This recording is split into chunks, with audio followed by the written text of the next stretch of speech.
L'entrepreneur camerounais Claudel Noubissi fait l'objet actuellement de plusieurs critiques négatives à son endroit.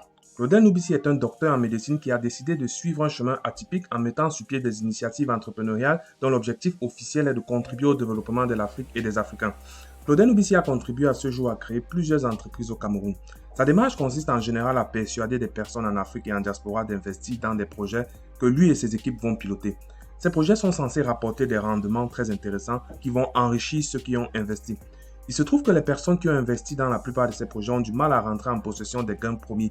Claudel Noubissi justifie cela par les difficultés que rencontrent ces entreprises, tandis que la plupart des investisseurs pensent plutôt qu'il est un arnaqueur qui a volé leur argent.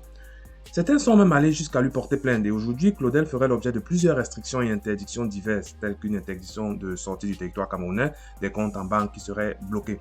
Dans cette vidéo, on va essayer de comprendre pourquoi la situation a dégénéré de la sorte. De mon point de vue, à la fois Claudel et ses investisseurs sont conjointement responsables de la situation actuelle. Je vais dans cette vidéo révéler les 3 raisons selon moi qui ont contribué à créer la situation actuelle. Raison numéro 1.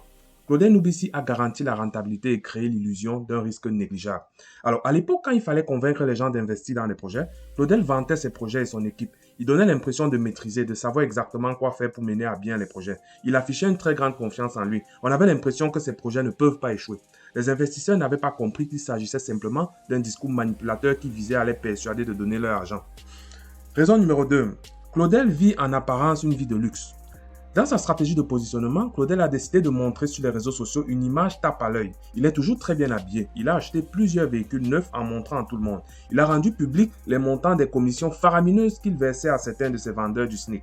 Bref, il a clairement travaillé son branding, ce qui a naturellement fait croire aux gens que sa vie donne. Et aujourd'hui, les investisseurs ont du mal à croire que les entreprises ne fonctionnent pas bien. Alors, raison numéro 3, ceux qui ont investi n'ont pas la culture entrepreneuriale. Alors, ça, c'est une raison que je dois détailler en plusieurs points. Ici, je fais référence directement à l'ignorance des investisseurs qui a fait en sorte qu'ils adoptent certaines attitudes. D'une part, la plupart des personnes qui ont investi dans les projets de Noubissi l'ont fait en fait parce que c'est Noubissi qui le leur a demandé.